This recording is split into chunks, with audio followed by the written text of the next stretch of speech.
Hello everyone, my name is Ramastra राय।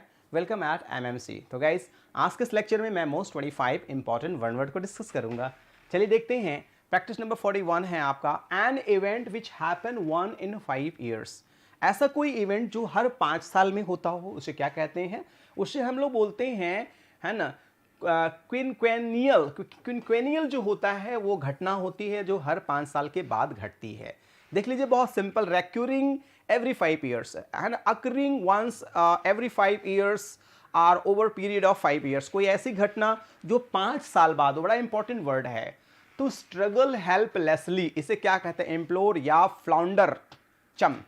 तो उसे हम लोग बोलते हैं फ्लाउंडर बोलते हैं। जो टू स्ट्रगल हेल्पलेसली करता है वो flounder. If something is floundering it has many problems and many soon fail completely. बहुत सारी समस्याओं की वजह से कोई प्रोजेक्ट का फेल हो जाना, उससे फ्लाउंडर कहते हैं। देखिए पूरा definition, to experience a great difficulties or be completely unable to decide what to do what not to do, floundering होता है। ग्रीडी ऑफ मनी क्या होता है? जैसे इसमें बहुत ज़्यादा ग्रीडी ऑफ मनी, खाने की लालच बहुत ज़्यादा, उसे क्या कहते हैं? रैप्सिसस कहते हैं, एग्नोस्टिक कहते हैं, ऑब्लेशन कहते हैं। तो what is that? That is rapacious कहते हैं। दैट इज कॉल्ड रैप्सिसस, है ना। रेपासियस, रेपासियस का मतलब ही होता है greedy of money, greedy of things. If you describe a person और their behaviour as rapacious, you disapprove of their greedy और सेल्फिश बिहेवियर। ऐसा व्यक्ति जो बहुत ग्रीडी हो, खाने के लिए, पैसे के लिए, बहुत सारी चीजें। देखिए इनको क्या है, इतनी भयंकर भूख है कि पूरा का पूरा इतना आइटम लेके बैठी हुई हैं। तो इन्हें क्या है? रैप्सिस बिहेवियर है इनका। Speak in a very low tone, उसे क्या कहते हैं? जो बहुत लो टोन में बोलता है तो उसे हम लोग क्या कहते हैं? उसे हम लोग क्या कहते हैं? That is sorry, this is called whisper बोलते हैं। दैट इज जो बहुत धीमी आवाज में बोलता है उसे हम लोग विस्पर कहते हैं। क्या कहते हैं? विस्पर कहते हैं। विस्परिंग करना, don't whisper.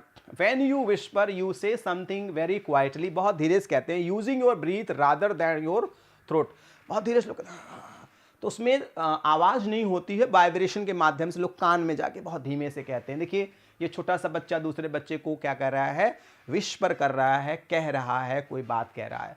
Search for something, कोई चीज का सर्च करना ही क्या होता है? क्वेस्ट होता है। किसी चीज को बड़ी इच्छा के साथ, बड़ी जिज्ञासा के साथ ढूंढना ही, लंबी खोज या तलाश, कुछ दूसरा, है ना, कोई चीज ढूंढना, कोई चीज सर्च करना। देखिए लिखा है द क्वेस्ट फॉर हैप्पीनेस, जैसे कुछ लोग खुशी के लिए, quest for knowledge, quest for, है ना, समथिंग स्पिरिचुअलिटी।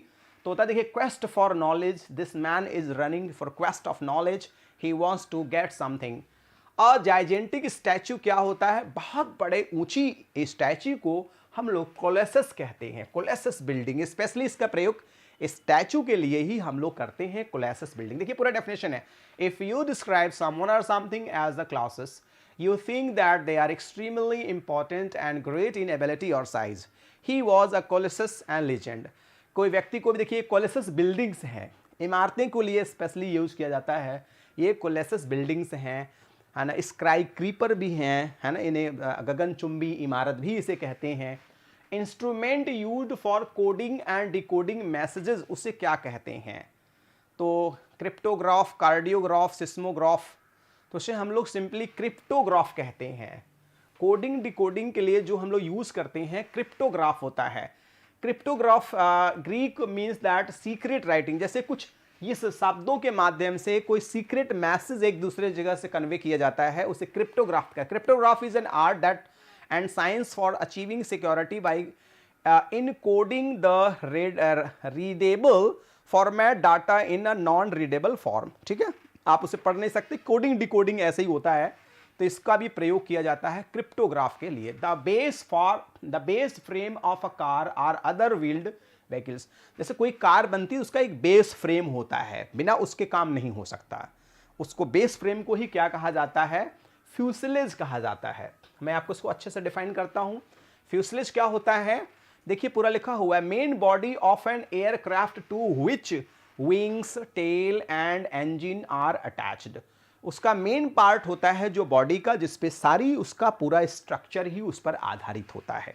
अगर वो नहीं है तो कोई भी चीज, जैसे ये देखिए क्या है, आपको देखिए मिल गया the word where it is, this is, ये फ्यूसलेज है। देखिए ये पूरा स्ट्रक्चर फ्यूसलेज है और इसी पर पूरा का पूरा सब कुछ इसी पर आधारित है। अगर ये फ्यूसलेज नहीं रहेगा तो कभी भी ये एरोप्लेन बन ही नहीं सकता। जैसे बेस फार्म उसका होता है, फ्यूसलेज होता है। ये देखिए इसका फ्यूसलेज है, ये इतना एरिया, इसी पर पूरा ये आपका एरोप्लेन बना हुआ है।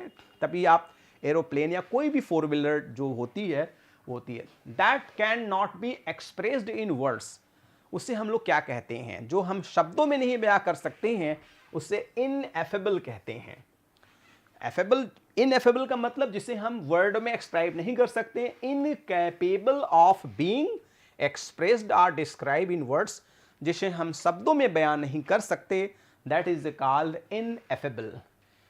देखिए इस इमेज को देख करके वास्तव में हम शब्दों में नहीं कोई चीज़ बयां कर सकते, इसे इनएफेबल हम कहेंगे, जो शब्दों में ही नहीं बयां हो सकता। Soon passing out of a short duration, उसे हम लोग क्या कहते हैं, कोई शॉर्ट ड्यूरेशन के लिए पास हो जाए तो उसे हम लोग क्या कहते हैं, तो दैट इज कॉल्ड इवेनेसेंट कहते हैं, दैट इज कॉल्ड इवेनेसेंट, है ना। तो ये हम लोग इवेनेसेंट जो होता है, सॉरी स्लाइड कभी कभी आगे बढ़ जाती है, soon passing out of sight memory or existence, कोई चीज़ धीरे धीरे दिमाग से हमारे उतर जाना, निकल जाना, इवेनेसेंट उसे हम लोग कहते हैं। अगला वर्ड है obsessive desire to lose weight by refusing to eat, कोई ऐसी बीमारी, कोई ऐसी सोच जिससे हम खाना खाने से कतराते हैं, तो उसे हम लोग क्या कहते हैं, एनोरेक्सिया कहते हैं। एनोरेक्सिया क्या होता है, that is anorexia nervousness is an illness in which person has an overwhelming fear of becoming fat and refuse to eat. कुछ लोग नहीं ज़्यादा खाते हैं, कहीं मैं मोटा ना हो जाऊं, एक बीमारी टाइप का होता है। जैसे देखिए ये खा रही हैं, इनको टेंशन है कहीं मैं मोटी ना हो जाऊं, कहीं ना मोटी ना हो जाऊं, और इसके चक्कर में इनकी दशा ऐसी हो जाती है, केवल हड्डी का ढांचा रह जाता है और कुछ नहीं रह जाता है। To rummage about in a place or containing in a search of something, to rake, to evocate, to ferret and to poke, क्या होता है, राइट, सॉरी, तो इसका टू फ्रेक हो जाएगा, टू फ्रेट हो जाएगा। देखिएगा बड़ा अच्छा वर्ड है, टू फ्रेट है, वेरी इंपॉर्टेंट वर्ड है। ओ माय गॉड, कभी कभी इधर उधर जाता है। To ferret is a small first animal which is used for hunting a rabbits, rats वगैरह। फ्रेट का मतलब ही होता है कोई चीज़ को सर्च करना, कोई चीज़ को पाना, कोई चीज़ को, है ना, ढूंढना, हंटिंग करना। तो फ्रेटिंग एनिमल होता है किसी एनिमल को सर्च करना, किसी एनिमल को पकड़ना, उसे फ्रेटिंग कहा जाता है। Something happening by chance in happy and beneficial way, सॉलिटेड, सेंटिन, मिस एडवेंचरस, है ना। सेरेंडिपिटी क्या होता है, व्हाट इज दैट, तो लास्ट वर्ड होगा सेरेंडिपिटी, बहुत अच्छा वर्ड है, सॉरी फॉर दैट, इधर स्लाइड इधर उधर हो जाती है। तो संयोगवश कुछ मूल्यवान मनोरम चीज का प्राप्ति होना, तो सेरेंडिपिटी माने होता है किसी चीज का एकाएक प्राप्त हो जाना जिसको आपने सोचा नहीं। Something happening by chance in happy and beneficial way, किसी चीज का अंत होना, बहुत अच्छा अंत होना, मतलब बहुत बेनिफिशियल अंत होना। The fact of finding something valuable interesting by accident or something pleasant happening by chance, किसी चीज का एकाएक मिल जाना, जैसे कि कुछ मूल्यवान पत्थर मिल जाना, किसी का खोया हुआ प्यार मिल जाना, तो उसे ही हम लोग सेरेंडिपिटी कहते हैं। सेरेंडिपिटी का मतलब कोई चीज़ें सोचा नहीं था फिर भी मिल जाता। To sell stock or other securities or commodities in advance of acquiring them with the aim of making profit when the price falls. तो आप जानते हैं कि कोई चीज़ को डंप रख लेना और उसके बाद जब प्राइस फॉल हो जाए तब उसको, जब प्राइस उसकी ऊंची जाने लगे तो उसको बेचना, उसे ही शॉर्टिंग कहते हैं। ठीक है, ये बिजनेस टर्म है, शॉर्टिंग कहते हैं। If something is short last or a short time, it does not last every long. तो लघुकरण होता है, बहुत ये बिजनेस टर्म है, बिजनेस में ये वर्ड यूज किया जाता है। Very rude or coarse vulgar, उसे क्या कहते हैं, जो बहुत रूड होता है उसे ग्रॉस कहते हैं। एक वर्ड के बहुत मीनिंग होते हैं, ग्रॉस की दूसरी मीनिंग भी होती है। देखिए ग्रॉस का हो डिस्गस्टिंग, वेरी अनप्लेजेंट, देख रहे हैं, है ना, डिस्गस्टिंग, वेरी अनप्लेजेंट। एक ग्रॉस और नेट इनकम भी होता है, जो आप जैसे जॉब करते हैं तो एक ग्रॉस इनकम होता है, एक नेट इनकम होता है। तो कि ग्रॉस और नेट इनकम, इसको भी देख लेंगे, आपको समझ में आ जाएगा। To describe the total amount of something, gross amount, net amount, to describe the amount that felt after the necessity deduction have been made, सब चीज़ों को काट पीट करके जो मिलता है उसे नेट इनकम कहते हैं। नेक्स्ट है to stop doing something, cease or abstain, किसी चीज़ को रोकना, है ना, जिससे कोई चीज़ वो हो जाए तो उसे डिजिस्ट कहते हैं। किसी चीज़ को स्टॉप करना, किसी गड़बड़ काम को करने से स्टॉप करना। If you desist from doing something you stop doing it, मतलब कोई चीज़ मना कर देना, भाई इसको नहीं करना है, इसको करने से प्रॉब्लम हो सकती है, यहाँ ना जाओ, इसे मत करो, और डिजिस्ट करना होता है। A conclusion or agreement done or reached decisively and with authority, तो उसे क्या कहते हैं? उसे डिफिनिटिव कहते हैं। डिफिनिटिव ये वर्ड बड़ा अच्छा है, आगे और डिफाइन करते हैं। Supporting or being final or conclusive settlement, अंत में जो निर्णय दिया जाता है उसे डिफिनिटिव कहा जाता है, लास्ट निर्णय, सोच समझ करके जो जज लोग देते हैं।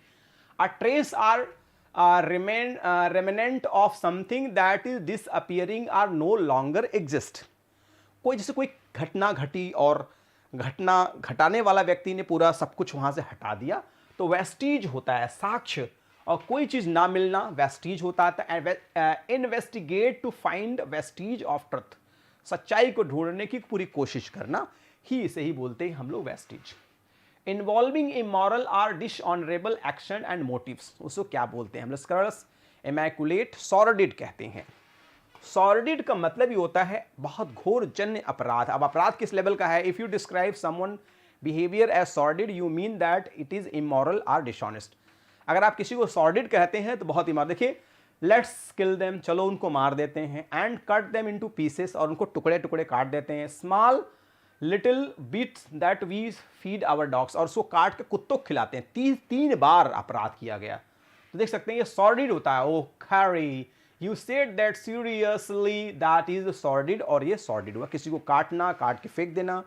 उसी तरह माई सॉर्डिड अफेयर, किसी का सॉर्डिड अफेयर भी होता है, किसी का प्यार को कई टुकड़ों में तोड़ देना, कई तरह से तोड़ देना, जिससे उसका पूरा दिल ही टूट जाता है, उसे सॉर्डिड अफेयर कहते हैं। To be deprived of close relation or friend through their death, तो उसे ब्रीव्ड कहा जाता है कि किसी का रिलेशन अंत होना, कोई बहुत अपना नियर डियर एक्सपायर कर जाए। To deprive something valued specially through death, कोई बहुत महत्वपूर्ण चीज़ आपसे अलग हो जाए मौत के वजह से, उसे ब्रीव्ड। जैसे इस बच्चे के फादर एक्सपायर कर गए बच्ची के, तो बहुत ही महत्वपूर्ण चीज़ उससे दुनिया से खो जाती है ना, इसे ब्रीव्ड कहते हैं। अत्यंत दुखी, देखिए इस बच्चे के फादर एक्सपायर कर गए हैं, तो दिस इज़ अ ब्रीव्ड चाइल्ड, बच्चा एकदम बहुत दुखी है, बहुत कष्ट मिला है उसे, बहुत पेन मिला है। नेक्स्ट है a region of injured tissues or skin in which blood capillaries have been, है ना, रेप्चर्ड अ ब्रूश, क्रोनल कंट्यूशन ट्यूमर। तो राइट आंसर जो आपका सॉरी होगा वो कंट्यूशन होगा। जैसे कि कोई चीज जैसे दरवाजे में लग जाए, हाथ तो कट जाए या दब जाए या उसमें ब्लड जम जाए, तो कंट्यूशन इज अ ब्रूश। ब्रूश माने होता है कोई चीज दब जाने की वजह से एकदम से काला पड़ जाना, देखिए जैसे चोट लग जाने से काला पड़ जाना, उसे हम लोग कंट्यूशन कहते हैं, ठीक है। तो नेक्स्ट है a man who believe that in many God's, वह व्यक्ति जो कई ईश्वर में विश्वास करता है उसे हम लोग पॉलीथिस्ट कहते हैं। जो कई ईश्वर में विश्वास करता है उसे हम लोग पॉलीथिस्ट कहते हैं। We worship our believe in more than one God, जब हम कई ईश्वर की पूजा करते हैं उसे पॉलीथिस्ट कहते हैं। जैसे सारे देवताओं का पूजा, कुछ लोग होते हैं सभी देवताओं को मानने लगते हैं, तो पॉलीथिस्ट कहते हैं उसे हम लोग। नेक्स्ट है a group term for hounds or playing cards, जानवरों के लिए या जो हम लोग ताश के पत्ते खेलते हैं उसे हम लोग पैक कहते हैं। तो पैक का a pack of dogs, hounds, wolves जानवरों का होता है। पैक ऑफ जो हम लोग प्लेइंग कार्ड यूज़ करते हैं वो भी होता है। पैक ऑफ देखिए जानवरों का है, इनके पास बहुत सारे जानवर हैं। Pack of dogs, PACS of animals, लोगों को बहुत जानवरों से प्रेम होता है, बहुत लगाव होता है। An appropriate meaning of Eldorado, Eldorado का मतलब होता है सोने की खान या बहुत ही महत्वपूर्ण चीज़ों की चीज़ें, जैसे अनअटेनेबल थिंग्स, ऐसी चीज़ें जो जल्दी मिल ना सके, तो जाहिर सी बात है एल्डोराडो माने सोने की खान, सोने की मंदिर, सोने की मूर्ति, ऐसी चीज़ें जो बड़ा असंभव है मिलना, जल्दी लोगों को मिलता नहीं है, अनअटेनेबल कहते हैं। What word do we use for a person who morbidly concerned with his health, वह व्यक्ति जो अपने हेल्थ को लेकर के बहुत चिंतित रहता है, उससे क्या बोलते हैं? वेल्ट्यूडिनेरियन बोलते हैं। वेल्ट्यूडिनेरियन को ही हम लोग कहते हैं वह व्यक्ति जो हेल्थ को लेके बड़ा परेशान है। Person excessively worried about the death of his her health, state of his health, अपने हेल्थ को लेकर के बड़ा परेशान जो रहता है उसे ही हम लोग है ना, वेल्ट्यूडिनेरियन कहते हैं। बड़ा इंपॉर्टेंट वर्ड है, ये सारे वर्ड्स बहुत इंपॉर्टेंट है, बहुत मेहनत से इसको हम ढूंढते हैं और करते हैं। तो गाइज आज के इस लेक्चर में मैंने मोस्ट 25 इंपॉर्टेंट वन वर्ड को डिस्कस किया। अच्छा लगे तो लाइक, नहीं तो dislike. Guys if you are new so please subscribe the channel and press the bell icon so you'll be notified with our latest videos. One more request, please send this link to your friends near your sweetheart one. At last, please send your feedback, and according to your feedback I'll be working. Thanks for joining with me. Good day all and take care all.